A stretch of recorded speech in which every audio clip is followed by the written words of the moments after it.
Well, not a single player from the team that played at Atlanta United, although some of the big names like Hani Mukhtar are on the bench. Just 3 changes from the side that lost in the Jägermeister Cup at Birmingham Legion. That was their last outing. Alongside Gary Bailey, I'm Maura Sheridan. Thank you so much for joining us tonight. And we are underway. Chattanooga in white kits on the road, the yellow kits at home for Nashville. This is the first game of the U.S. Open Cup here in 2025 for Nashville SC, as all of the MLS teams joined in the round of 32 for the League One team in Chattanooga. They have made quite the run. 3 wins, all 3 shootout victories. That's amazing, and all 3 on. Just 1 appearance for Huntsville City this season for Schwaki against Inter Miami 2.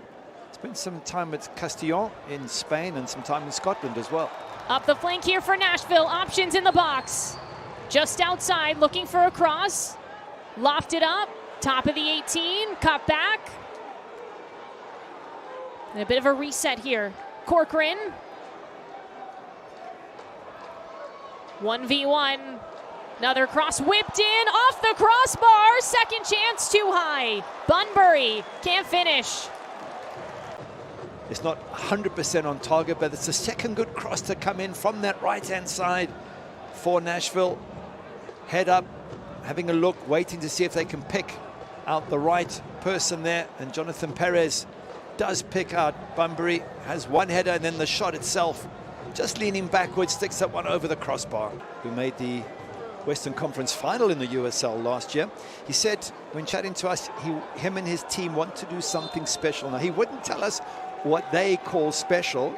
I mean, obviously winning would be hugely special, but I think even just pushing Nashville to maybe 120 minutes would be special, maybe taking them close. They obviously have decided behind closed doors what they think is special, but they just want to put on a performance. They want to be remembered for what they do here tonight.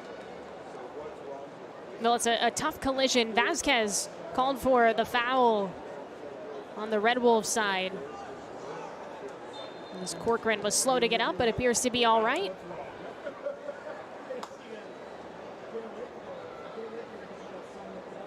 Chattanooga beat Las Vegas. Before that, they played a rival in Chattanooga FC and MLS Next Pro side that they had never met before, interestingly enough, despite being in the same zip code. And that was an emotional game. 12,000 plus fans in attendance. Wow. And it came down to a shootout. Perez again floats into the box, trips, and it's poked away. There's a shot from outside and a goal. Nashville strikes. Josh Bauer.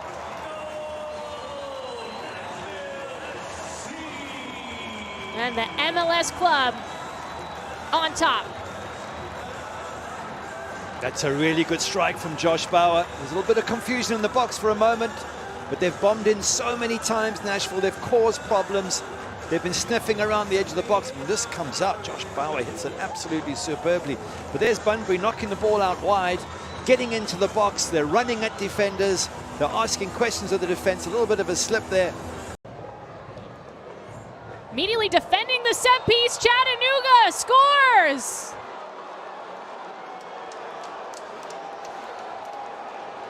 It's called back, it appears. Offside is the call. It was hard to tell. I want to see that with Guatemala, 60-odd caps. If you put the ball that high for him, he will enjoy coming to catch it all day long. That's going to take us to the end of the first half. Ready to start the second half. Chattanooga Red Wolves, Nashville SC. First ever meeting between these two clubs. Do have a sub to tell you about for Chattanooga. Kimball Jackson out, Owen Green in. But they will look at those stats and say, yeah, those are stats. So the only stat that counts is we're 1 goal behind and we're in this match. And that's exactly where they are. This battle-hardened cup side are right there. If they can just get one little moment from a set piece or something, they could get themselves back on level terms. Kasim. Nudged away.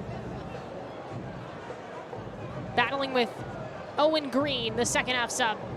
Tries to split Wally, he does. Time to shoot. And blocked there was Brugman. Here's the opportunity, and have a look, he gets tripped up, comes inside, there's contact. If he goes down, I'm almost certain that's a pen. Stays on his feet. A lot of players would have hit the deck and claimed it was a penalty, and he might well have got the penalty. Perhaps credit to him. On the honors side of football, credit to him for standing up, but not so sure the coaching staff will see it the same way. You go to ground, you get the penalty, you kill the game. And he had a good chance to do that there, did Ahmed Kassem. Acosta. Racing towards it. And it's touch out of play by Meyer.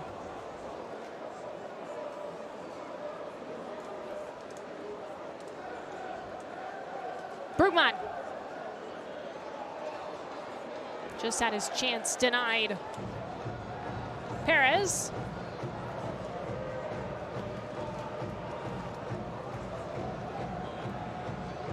Bauer's goal came in the 18th minute for Nashville. Bunbury. Kasim. On the wing again. Moves to his left. Takes a shot. And leaping for it there, Harris with the pickup. Brugman gets the shot, and then here he comes again. He's got tricky feet. Causes defenders some problems, goes one way, goes another, gets the shot on target, and Green. Vasquez loses possession there. Applewhite. Bentley sticks a leg out. There's a pile up and play on. McKenzie looking on the head coach for Chattanooga. Green. Tried his best on that one. It's a lot of possession for Nashville, but they're not getting runners into the box. And every time I see Ahmed Kasim get the ball on the edge of the box, he's such a clever little player with his feet. I'm saying run in the box, cause problems. Perez from outside the 18. Bunbury drops for him. He shoots. Perez dives on it. Wow, that was a little half chance there, wasn't it? When it came to Bunbury, I'm thinking, does he hit that first time? He doesn't. He's looking for somebody else in the box and can't find them. And again, Perez is the one who seems to be causing most of the problems, this time on the left-hand side. His first touch, that was the problem there for Teal Bunbury. His first touch took him away from goal, and then the angle was such that he had to look to pass the ball. But again, back to the original point, especially for the likes of Kasim, when you get the ball edge of the box, get in and take on these players, because once you're in the box, defenders have to be very careful not to give away a penalty, and he's got some silky skills as the Swedish youth international. Yeah, still just 2 shots on target for this Nashville side. Meyer. Corcoran. Bauer. Kasim. Now he's in the 18. Off the cross. Bauer, too high. Would have been a brace.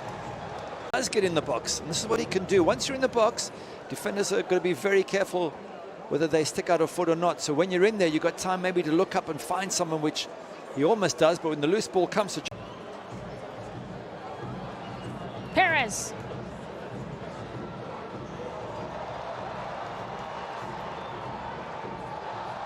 Oh, a little Meg there. Perez! Wow. A great opportunity for the second goal for Nashville. Wasn't it just? Perez really has been shot this entire match.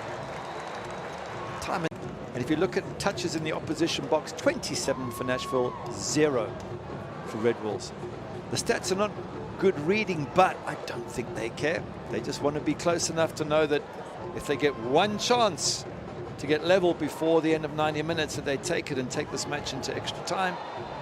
That's what they've been planning for from the very beginning, irrelevant of the stats. And they're still close enough to pull that off. Acosta gets stepped on.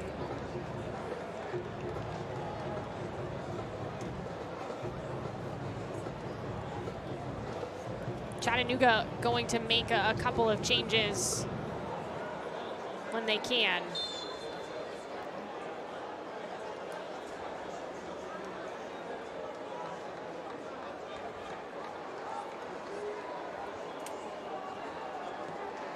Trying to get some fresh legs in here in a moment at the next opportunity for the Red Wolves to finish this game out.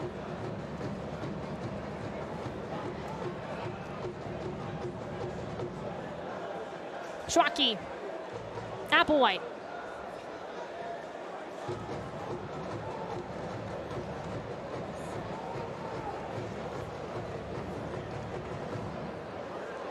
Allison has a chance here for the Red Wolves. Takes a shot, and it's right to Schwacke. Ball save for Brian Schwacke, but he hasn't had much to do. And for the first time, I think he's really had to get himself dirty with a dive. Good. Well, the Red Wolves looking to pull off a cup set.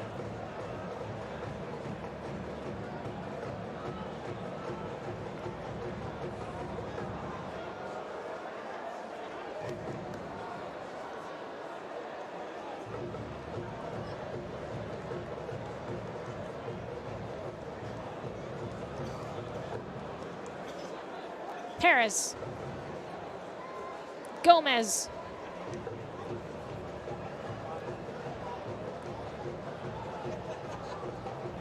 Wally is blocked there. It's good high pressure from Nashville. Look at the number of bodies they have, just 6 within that picture there. In fact, 7. Just making it very difficult for the Red Wolves to play out from the back.